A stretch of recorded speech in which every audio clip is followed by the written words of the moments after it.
নতুন জন্ম। ফরিসীদের মধ্যে নিকোদিম নামে ইহুদিদের একজন নেতা ছিলেন।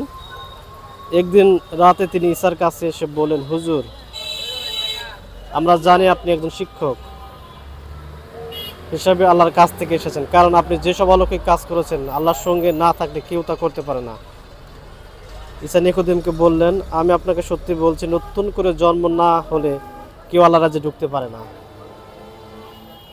তখন নিকোদিম তাকে বললেন, মানুষ বুড়ো হয়ে গেলে কেমন করে তার আবার জন্ম হতে পারে? দ্বিতীয়বার মায়ের গর্ভে ফিরে গিয়ে সে কি আবার জন্মগ্রহণ করতে পারে? জবাবে ঈসা বললেন, আমি আপনাকে সত্যি বলছি, পানি এবং পাক রূহ থেকে জন্ম না হলে কেউ আল্লাহর রাজ্যে ঢুকতে পারে না। মানুষ থেকে যা জন্মে তা মানুষ, আর যা পাক রূহ থেকে জন্মে তা রূহ।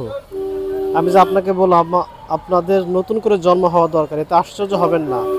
বাতাস যেদিকে ইচ্ছা সেই দিকে বয়, আর আপনি তার শব্দ শুনতে পান, কিন্তু কোথা থেকে আসে এবং কোথায় বা যায় তা আপনি জানেন না। পাক রূহ থেকে যার জন্ম হচ্ছে তাদের ঠিক সেই রকম হয়।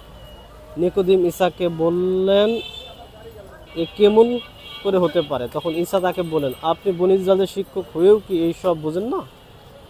আপনাকে সত্যি বলছি, আমরা যা জানি তাই বলি এবং যা দেখেছি সেই সম্বন্ধে সাক্ষ্য দিই, কিন্তু আপনারা আমাদের সাক্ষ্য অগ্রাহ্য করেন। আমি আপনাদের কাছে দুনিয়াবী বিষয়ে কথা বললে তখন বিশ্বাস করেন না, তখন বেহেশতি বিষয়ে কথা বললে কেমন করে বিশ্বাস করবেন? যিনি বেহেশতে থাকেন এবং বেহেশত থেকে নেমে এসেছেন সেই ইবনে আদম ছাড়া আর কেউ বেহেশতে ওঠেনি।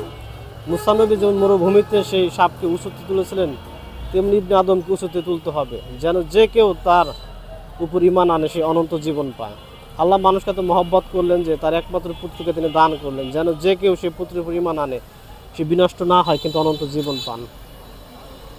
আল্লাহ মানুষকে দোষী প্রমাণ করবার জন্য তার পুত্রকে দুনিয়াতে পাঠাননি, বরং মানুষ যেন পুত্রের দ্বারা নাজাত পায় সেজন্য তিনি তাকে পাঠিয়েছেন। যে কেউ পুত্রের উপর ঈমান আনে তার কোনো বিচার হয় না, কিন্তু যে ঈমান আনে না তাকে দোষী বলে আগে স্থির করা হয়ে গেছে, কারণ সে আল্লাহর একমাত্র পুত্রের উপর ঈমান আনেনি। তাকে দোষী বলে স্থির করা হয়েছে, কারণ দুনিয়াতে নূর এসেছে, কিন্তু মানুষের কাজ খারাপ বলে মানুষ নূরের চেয়ে অন্ধকারে বেশি ভালোবাসে।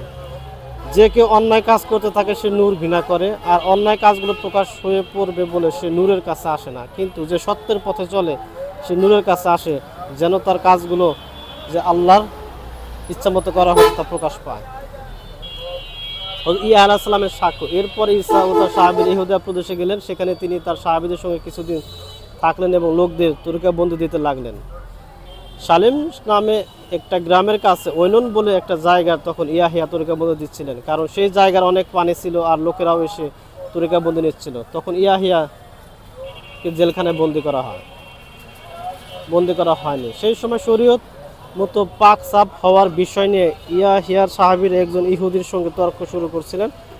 পরে তারা ইয়াহিয়ার কাছে এসে বললেন, হুজুর, তিনি জর্ডানের অন্য পারে আপনার সঙ্গে ছিলেন এবং যার বিষয়ে আপনি সাক্ষ্য দিয়েছিলেন, দেখুন তিনি তরিকাবন্দি দিচ্ছেন আর সবাই তার কাছে যাচ্ছে। এর জবাবে ইয়াহিয়া বলেন, বেহেশত থেকে দেওয়া না হলে কারো পক্ষে কোনো কিছু পাওয়া সম্ভব নয়।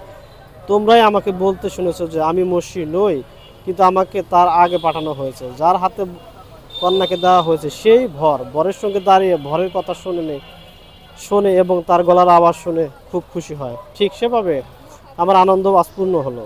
তাকে বেড়ে উঠতে হবে আর আমাকে সরে যেতে হবে। যিনি উপর থেকে আসেননি সকলের উপরে, যে দুনিয়া থেকে আসেনি দুনিয়ার, আর যে দুনিয়ার কথাই বলে, কিন্তু যিনি বেহেশত থেকে আসেন তিনি সকলের উপরে। তিনি যা দেখেছেন আর শুনেছেন তার সাক্ষ্য দেন, কিন্তু কেউ তার সাক্ষ্য গ্রাহ্য করে না। যে তার সাক্ষ্য গ্রাহ্য করে সে তার দ্বারাই প্রমাণ করেছে যে আল্লাহ যা বলেন তা সত্য। আল্লাহ যাকে পাঠিয়েছেন তিনি আল্লাহর কথাই বলেন, কারণ আল্লাহ তাকে পাক রূহ মেপে দেন না। পিতা পুত্রকে মহব্বত করেন আর পুত্র তার সমস্ত দিয়েছেন। যে কেউ পুত্রের উপর ঈমান আনে সে তখনই অনন্ত জীবন পায়, কিন্তু যে পুত্রকে অমান্য করে সে জীবন কখনো পাবে না, বরং আল্লাহর গজব তার উপর পড়বে। আসলে আমরা দোয়া করি, বেহেশতে পাক আল্লাহ তুমি সাহায্য ও আশীর্বাদ রহমত করে হেফাজত করো, সবাইকে শান্তি দান করো, সবাইকে নাজাত দান করো। তোমার নাজাত সবার জন্য দরকার, তুমি আশীর্বাদ রহমত করে সাহায্য ঈসা নামে মুনাজাত চাই, দয়া করে কবুল করো। আমেন।